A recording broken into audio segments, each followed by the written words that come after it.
Welcome back. You are now rocking with the greatest. We're in the poison nest. Doing our poison best. Getting our poison rest, and never giving you poison less. We're here every day with more Dragon Quest, with the quest to understand what the fuck is going on here in the world and in the MMO and in the video game and in the argument in here in version 3. In the version 3, we're talking about the internet. Storm Realm style, because it's version 3.6? 5? 3.5. I don't know how to count. Anyways, guys. Over here in the Storm Realm, last time we did some cool stuff with the god of the Storm Realm. We gave him some reins. We traveled into a cool little dungeon. Went back to the Sweet Tower as well. And now we are going, well, I mean, eventually we're going to go back and have more discussions, you know, fruitful and powerful discussions with our friends about what to do next. Our friends who may or may not be possessed by the evil, you know, the disgusting nature that is the internet.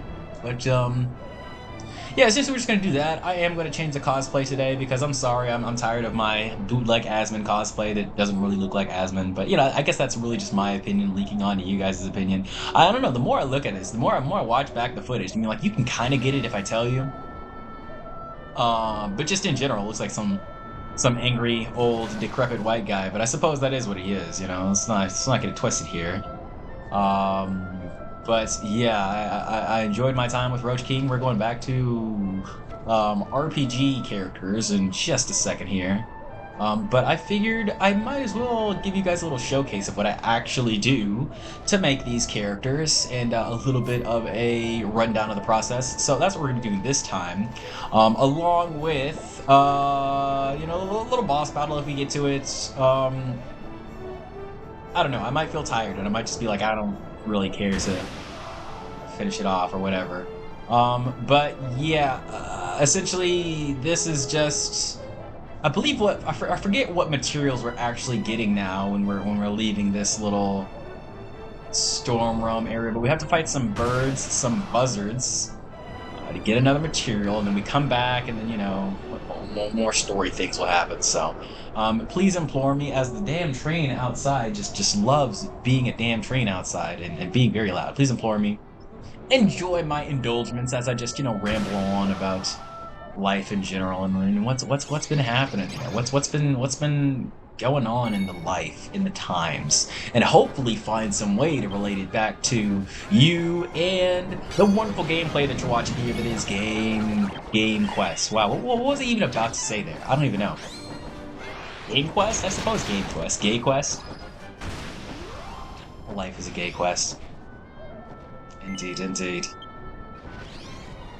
You know, the funny thing about this game, I feel like, you know, like in most games when you have to get a drop from an enemy, I feel like in this game it's very, very, like, the drop rate is super high for quest items, except for specific quests. And this is one of those quests where, I don't know why, the drop rate for me was just very, very low. But, like, I feel like for a good percentage of the quests, it's, like, the drop rate is so high that I'm convinced it was not always like this. I'm convinced that they didn't, like, just release the game and you know, the drop rate was like this. Like, it had to be an update of some kind. But,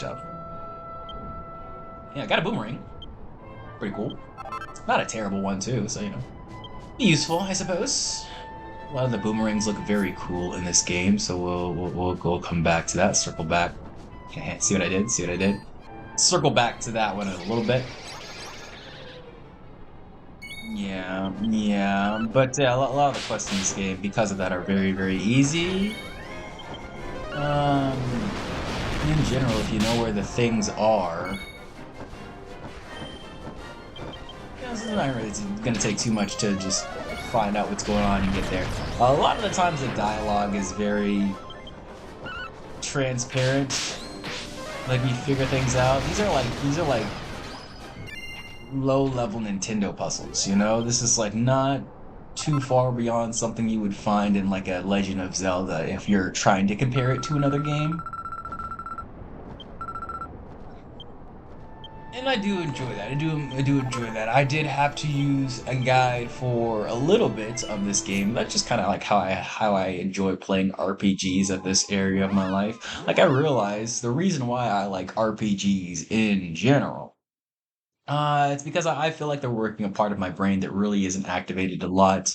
Um, for good reasons in real life. Like, of course, you can get your metagame and your model building systems and your testing in real life, but using it in game is a lot more helpful than going out to the populace and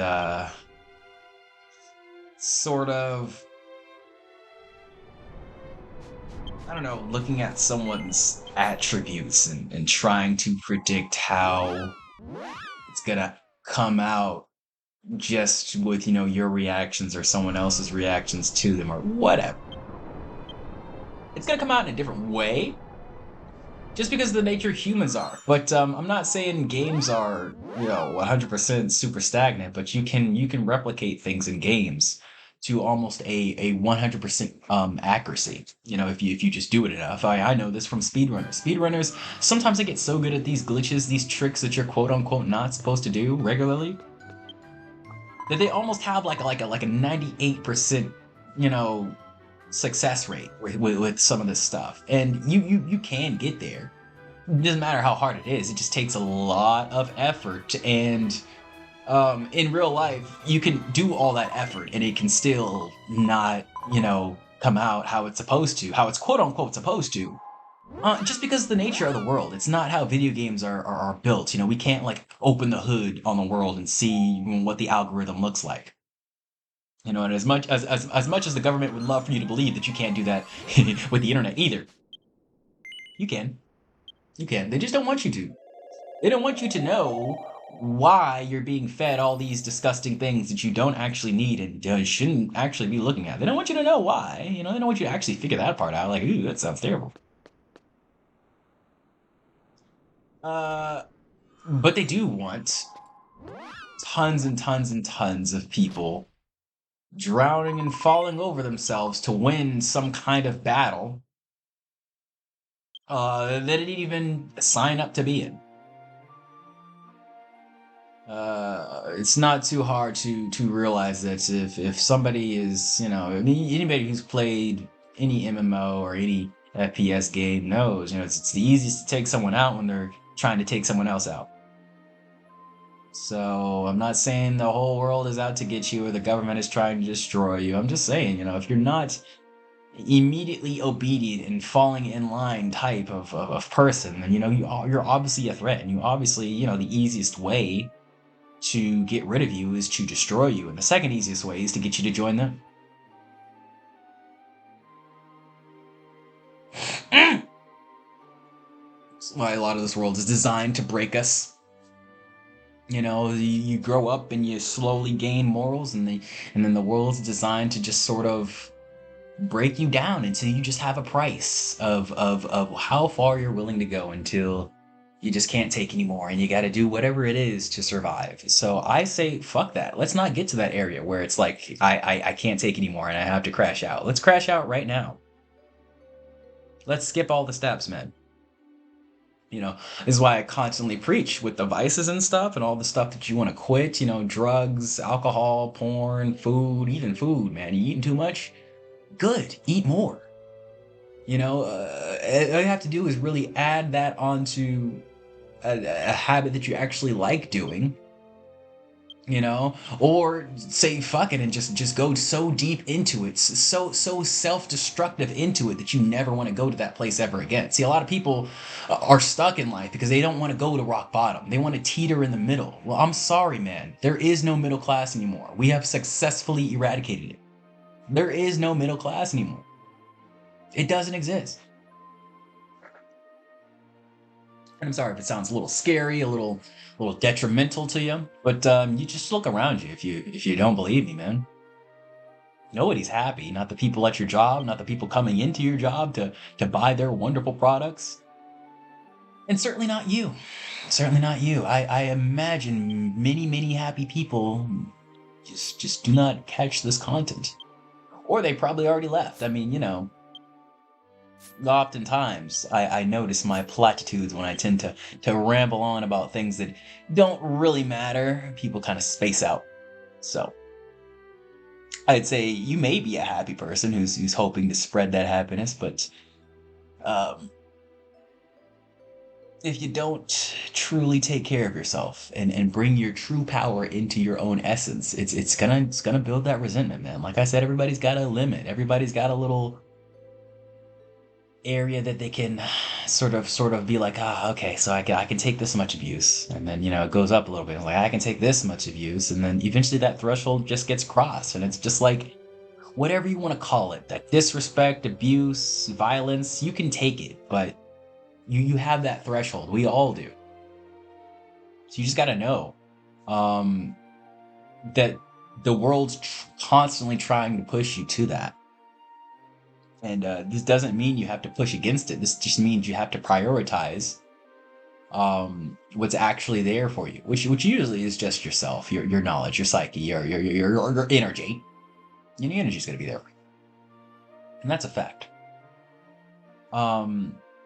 So I don't really love the way I think, but it is me, and I do accept it, and I do self love myself, self accept myself.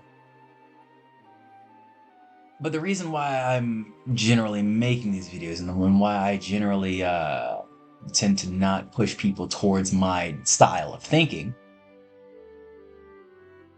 is because I really do think it's detrimental to mull over things like this, to metagame life like it's some kind of video game. It's not really gonna help you, especially if you're a little bit adverse to actually taking actions. You're a little scared of that. I know me personally, when I think more and more about a specific thing or topic or something to wrap my brain around, it doesn't make me less afraid of it. It doesn't. And as a matter of fact, it gives me more questions, which brings me to more pondering, which brings me more fear. I've noticed a lot of times if I really want to do something, I kind of just have to not think about it and say, now's when I'm going to do it, and just go for it and figure it out along the way while I'm doing it. This goes for mostly anything, but if you want to put the male loneliness generation stamp on it, it definitely goes for talking to girls in public. Because, like, if I think about that shit for too long, and then they start walking by, or they get in my general vicinity, and I'm just thinking about what to say to them, what to do, what interaction, what are they gonna say next, what are they gonna say afterwards, and then I'm all over the plan too much, and then suddenly they're three blocks away, So just with anything, with that small little interaction, but people take that energy to every part of their life. And I think it's generally just pretty sad how we get wrapped up in all these problems that aren't really ours, because that's how the world tells us to generally be happy. You got to solve other people's problems, but it doesn't matter if they're other people's problems or they're your problems. What's really gonna bring you happiness is just solving problems in general. Which is why a lot of people like video games, because you can solve a problem in a video game, and it can literally be for nobody. It's like, who cares? I'm just solving problems. I'm just gaining dopamine. I'm just doing things. And a lot of times in work, we don't have this sensation of just doing things. Just like I'm moving through. See, it's so funny. We've been in this one menu for so long in this damn game. And it still feels like I'm doing things, I'm deciding, I'm designing, I'm going through. As you can see right now, I'm kind of going through the hairstyles. I'm trying to make one that's generally more Koopa coded, like I would make my own cosplay here. But I decided to just go for Durant because I just wanted to look over the hairstyles for guys.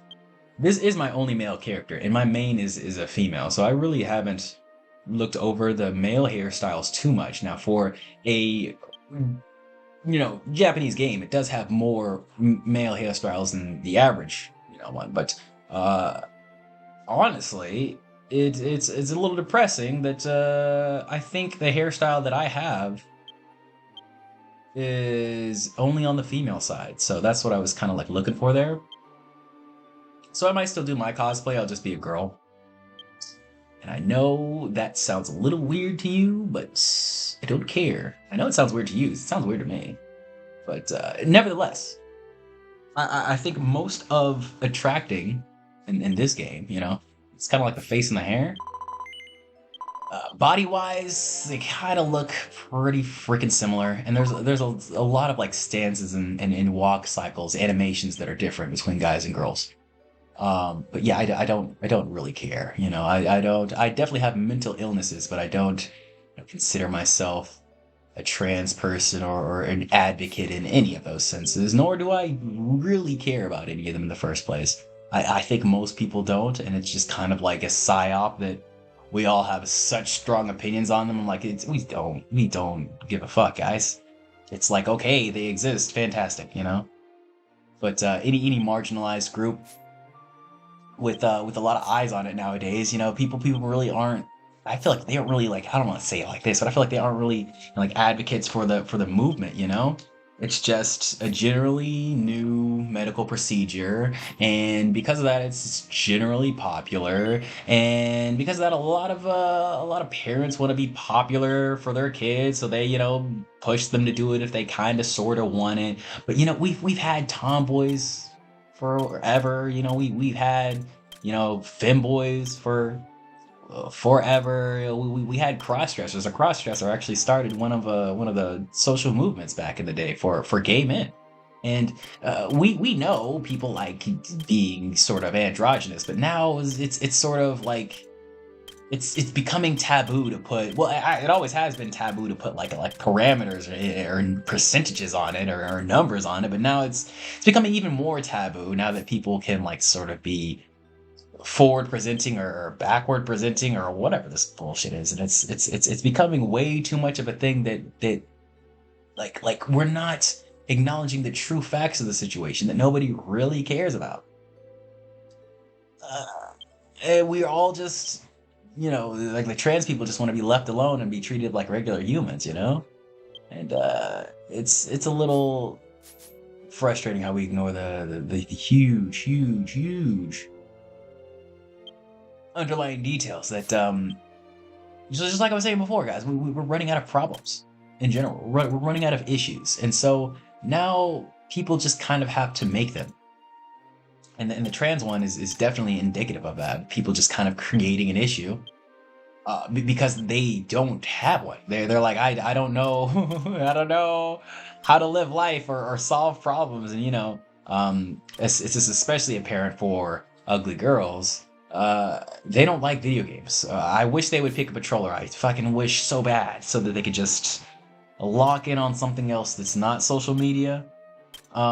Because for some reason there's a huge stigmatism that they're just going to make you lazy, overstimulated idiots, which really makes no sense because I know so many successful guys that unwind with a healthy amount of video games every day. And I'm not saying I play a healthy amount of this game, guys. You see how often I upload? I don't, but I don't play any other games because I don't like modern games nowadays. I like old games because I used to make them for enjoyment, not to make money. It's a huge ass industry now, and because of that, a lot of misinformation is being preached about what people actually use these things for. Because a lot of people use video games, and then a lot of people are used by video games. And you can kind of tell, I am deep in the gamer community, and it's very diverse. But a lot of us, just like what used to be the gay community, used to be kind of like closeted gamers. It was like what 20, like right when I got out of college, right? So this is like 2015 or so. I knew a lot of the people in my college. Right when I got out of college, right when I got out of dual enrolled college, and I went to like other out of high school college or whatever. A lot of the guys in my campus, like they wouldn't explicitly say or have nerd outfits. Like it would be the natural jock guy, but we have a party and somebody has Tekken in the corner, and suddenly, the guy that I had no idea even had touched a controller in his life is whooping my ass, with Jang Lee or something. I don't know. I don't even know the Tekken character, but it's funny. It's like you never know. And oftentimes it's most guys in their childhood, but you never know who's taken those skills from video games and actively utilize them to build a better life. And oftentimes it's a lot of us. I know guys who take stuff from anime, I know guys who take stuff from cartoons and movies. But all of it's helpful if you want it to be. Just like all of our mistakes are helpful if you want them to be. All of our delusions of grandeur that we find in video games and other things similar to it are helpful if we want them to be. It's a form of self-love, of course. Of course it is. You're not going to get anywhere on your self-love journey if you constantly berate yourself for doing something that obviously has helped you get this far. Like, in general, guys, we have to think if this is like a natural process and there's a God and there's like some sort of higher power, whatever, blah, blah, blah, blah, blah. If everything's predetermined or whatever, who cares? But if you believe in there being some kind of source, some kind of higher deity above us, then the fact that you played a video game and it changed your life and you are this person because you've developed this sense of like media literacy because of what you have used throughout your life. I don't really believe in the fact that, you know, first maybe 20, 18 years, maybe even 10 years, you're going to do something that you're not going to use at all for the other, like, what, 40? It doesn't make sense. It's a springboard, you know? So, honestly, a vast rejection of childhood is what's holding a lot of people back, in my opinion. Our childhoods should shape, you know, the kind of energy we come forth to our adulthood. And it's a parental thing now too. I think I don't really know too many Gen Z parents, but I feel like a lot of them just don't have time or actively don't want to raise their children. It's really bad. It's really bad. It's like the people who have enough money to raise children are slowly being drained and sucked dry because it's getting harder and harder to afford just the basic stuff that we used to be able to get, and it's causing people to literally change their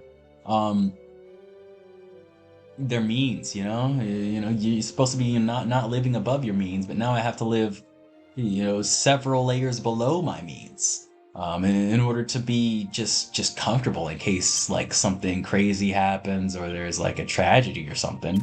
Because a lot of us are noticing we ain't got stuff to save, you know, we don't have time to relax and take a bunch of vacations or go out to dinner every 2 weeks or even something more frequent than that, you know?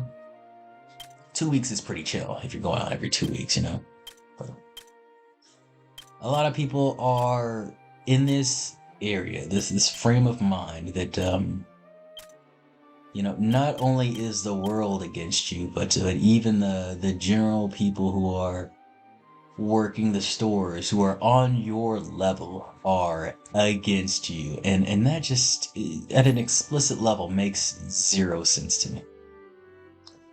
Truthfully and honestly, you're just gonna feel it when you know someone is trying to destroy you or just not fully on your team. And a lot of times, to protect ourselves, we have to stay ambiguous with that thing. So, in my eyes, I try to kind of keep it like a doctor's appointment. You know, if I don't hear back from a friend, from an ally, from a coworker, from anyone, if I don't hear back from you, I always assume that you're doing something else. The best case scenario, you know, you just don't have time for me at that moment. I never, because you know what my mind's gonna do first thing, you know, first thing as soon as I wake up in the morning, my mind's gonna give me the worst case scenario. So of course, me being Mr. Model, I'll go through that. I'll actively think through that and just allow my mind to go there completely and wholeheartedly and not hold that back. But once I'm done with that bullshit retarded model that I don't know if exists, I just decide, although I've run through that, I'm gonna run through this one now. And this is what I usually do when I talk to people in real life. It's just a little bit faster. I decide, after running through the negative impulse that automatically comes, I decide to take the better one. So usually when it comes to wondering what people are doing after a text, I'm just like, oh yeah, they're just doing something different or whatever, just like I'm doing right now. You know, they're important in a task or whatever. But conversationally, it's like oftentimes people say stuff that's just mean, and to come back at them, you could say something mean too. But what really gets to people, what really gets under their skin, is if you really just think about what they said and take it at face value and be like, what were they trying to portray? Were they trying to help? Were they trying to hinder? How did, the feelings that they would want to feel if they felt something like that? It's really interesting to see, because a lot of life is a mirror. So if you really pay attention to what people say, it's kind of like a window into their soul. Of course, a lot of people will convince you that not a lot of stuff gets to them. But if you really want to know what gets to someone, look at what they say about other people or even themselves. It comes down to a lot of pattern recognition, because I always say we can observe all we want, but you need a data set to truly know someone. So you gotta know if you're around someone who's constantly gossiping and being negative and being angry and not knowing where to go and needing advice and all this stuff. You gotta realize, guys, law of averages, they're not necessarily going to become a fully actualized, realized individual without a little bit of guidance. And there's nothing wrong with that. There's nothing wrong with having someone there to actively lead you through. The problem is nowadays, without the accountability, without the humility, without the actual want and need to grow with someone, because you really don't need it. Grow with someone, you really don't need it. Especially nowadays, a lot of the ways to progress are, I know, easily achievable by oneself, either single man or single woman. You just kind of have to make a lot of sacrifices of the natural pleasantries of everybody else. Everybody's going to seem like they're having 5,000 times more fun than you. The world's going to feel expressively boring. And the worst part about it is that you're going to have a hard time finding people who want to do similar things to you. If you want to, grow and progress in your own authentic way. So I suppose at the end of this rant, we're almost done with our cosplay here. I'll go ahead and wrap this one up here. We jumped all over the place, really, but what I want you to take away here is to really get into yourself, get into yourself and understand why we are here to do this quote unquote meaningless work, this lock-in work,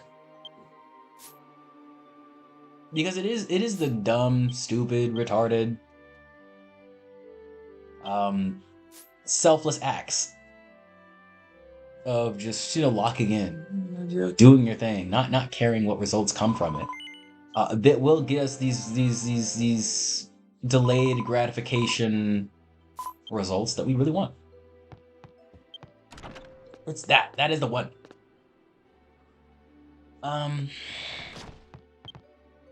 But at the same time, guys, we gotta love ourselves during it. So I always preach that you should never become good at something you hate. And didn't realize a lot of times in my life I was doing that. I'm not saying I hate customer service, but there are certain personas that I would just like to not unwillingly tap into anymore. I want to willingly do it because you downplay your power a lot, especially when not a lot of people talk about. I'll talk about how you make them feel, and maybe that's personally my fault because I don't talk about how other people make me feel. I feel like that's who's this guy? Looks gay, like I don't, but I notice, like, I'm not gonna act like I'm, oh my gosh, this is crazy. Why does everybody like me?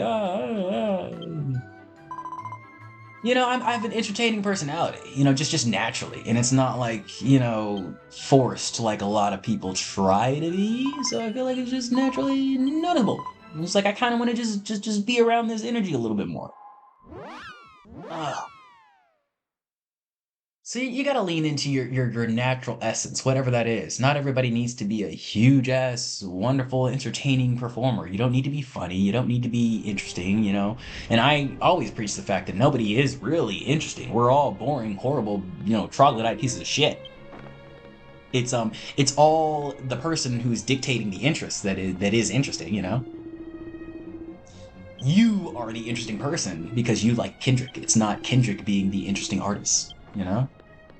Kendrick is an interesting artist because he wants to do what he likes, because he makes music that is generally for him. And the only people that I really think are boring people are people who just do things performing for other people. And one of the reasons why I didn't really just want to jump into the YouTube channel, because I noticed a lot of that people pleasing in my real life, and I was like, oh no, if I put the people pleasing in the channel, it's gonna be terrible. But I'm like, I like helping people. There's nothing wrong with pleasing people. The problem is when you don't please yourself. Oh, and I know how to please myself. Okay. But to a real extent, there, it really comes down to just advocating for what you need, man. I don't like to tell people what I need because I feel like that makes me feel weak, like, hey, I'd appreciate it if you talk to me more. Hey, I'd appreciate it if you don't talk to me more. All that stuff. Just setting up boundaries and rules for people. It feels a little bit weird for me, but I notice this is kind of what I need, man. I'm a very structured person, and a lot of my partnerships, the reasons why they don't work is because I have structure. I do what I need to do. I get the job done, and then generally, I'm not saying this happens all the time. It just comes from moments and times again of people not pulling their weight and then acting like they are pulling their weight, or not changing and acting like they are going to change, and it just pisses me off. And of course I can just do it all myself, but the resentment is going to build. I'm going to become a different person, quote unquote, just because my tolerance has waned. And yeah, you do need boundaries for that, but you also do need to recognize that, hey man, maybe I have a lot of fucking potential that I should turn towards myself instead of wasting on so many people that, I don't want to downplay other people's leadership, but at least me, I prefer to just not tell people what to do and just lead by example. And at least in most workplaces, if you want to be like a low-level troglodyte entry-level worker and just, secretly, covertly lead the entire team, it's the best way to do it. Best way to do it, 100%. And if you have good bosses that recognize your skills, then that'll, slowly lead you up the corporate ladder. Yes. But if you work at a shit company, what else is going to come from it? If you work at a shit company, of course you're going to get shit results if you do the right thing. And this is kind of what it all comes down to. The sad thing about jobs is that it's much like dating. It is a seller's market, The employers control the jobs, and the women are the employers now, which used to be way different. I'm thinking about it, but yeah. They are the quote-unquote prize, right? So because of that, a lot of guys are realizing, man, I have to advocate for my benefits and all this bullshit, and it still ain't even a really good deal. Guys are realizing the deal, man. They're realizing the spiel that we've been spread is not good. It's kind of shitty. It's kind of depressing. But there's no reason to despair, guys. Hope is here, especially if you're young. You have the whole world ahead of you, and you're hopefully, I'm not gonna, shove things in your mouth, brain or orifices, my guy. But hopefully you're absorbing some of this if you're young and you're noticing, hey man, maybe it's time to make a change towards something that's gonna outlive me. Because, I don't know, man, a lot of you Gen Zers may not even last that long. Let's be real. The vices are crazy. People don't even go out to dance anymore. They go out to just destroy their livers. Forget. Get rid of all my strength because, who needs it? Who needs it? You know, get rid of all this testosterone because who needs it? Who am I nutting into? You know, what babies are we making? You know what I'm saying? Like what am I pumping at the gym or what at my athletic job? Nothing. Nothing. But you can turn that into something. You just gotta figure out what that is. Like, what do you actually want to do? What do you need from life? Everybody needs something. You know, we may not have been given the choice to be put here, but once we get here, man, we gotta utilize that bitch. Okay, so let's fight Cloud.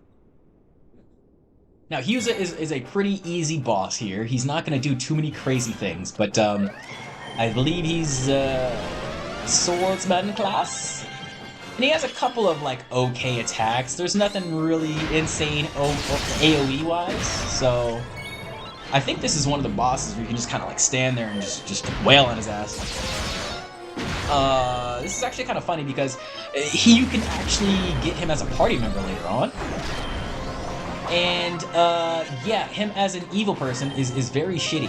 He's way better as a party member. I will tell him that. That is indeed a couple versions later. I think we may have him in version 4 for a little bit. That is a couple versions later, though. So of course he has to be a lot stronger. You know, a version of Dragon Quest X is basically like an entire RPG game. So, you know, I just think we're like 2 RPG games away when he comes back, you know? Also, apparently very, very weak to Paralyze. I didn't know that. He lost like 2 turns for that. We have a very good a party here. We have Leaflets. This is Duran from... Wow, I forgot the name of the name. The name of the game is Seiken Densetsu 3. That's what we're going to be doing for our next version. At least the start of it. I might go back to VTubers for a little bit and do content creators and stuff like that. So I don't know. I might grab myself and do a little bit more of the me coded cosplays. I don't know what I'm gonna do. But for now, we got Duran, Leaflet, and there's Smuggleon over in the corner healing herself. We're almost done too. Pretty much the same party except for Minstrel. I haven't used a lot of Minstrel. I did record the quest, I think, early on because Minstrel is what's going to give you. What move does the Minstrel have? Oh my god!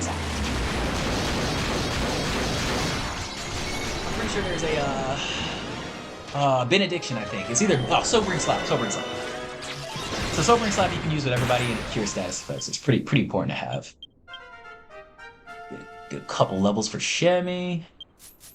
And also, as we finish off version 3, I'm gonna get Shammy all the way up to 15 reincarnations. Get him maxed out. And then we're going to probably run into version 4. At the end of the version 3 boss, we'll probably have fully developed Shammy. And then version 4 will probably start with maybe a different pet, but we'll have good healer pets. So if I get stuck at a boss, I can just, you know, run back to one of the healer pets and at least survive. Because the main thing with the bosses in this game is survivability. There's really no time limits for most of them. Except for the non-story event bosses. Some of them do have time limits, but most of the time, if you're just alive, you'll make it. So I have 2 really good healers in version 4, and hopefully we won't get stuck. But as far as the game goes now, I am actually stuck at the end of version 3. We've gotten to the end of version 3 on both files. And so I'm just kind of like, every now and then I'll fight the final guy, but this is very, very, very frustrating, especially this last form. You'll see when we get up there, but no spoilers. It is quite a fun time as we roll up to the way of it.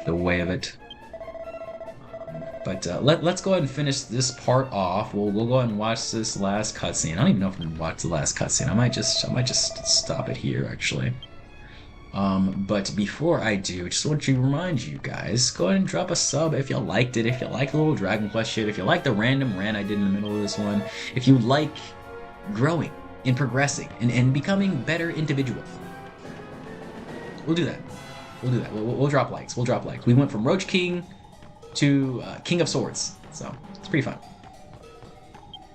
I hope everybody has a good whatever day I upload this on. We'll just watch the cutscene next episode. I love you guys. See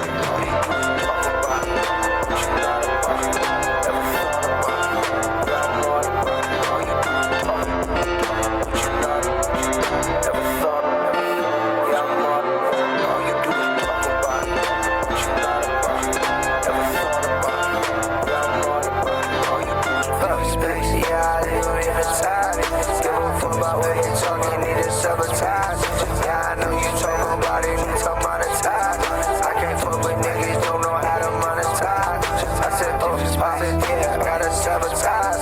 You don't understand this shit.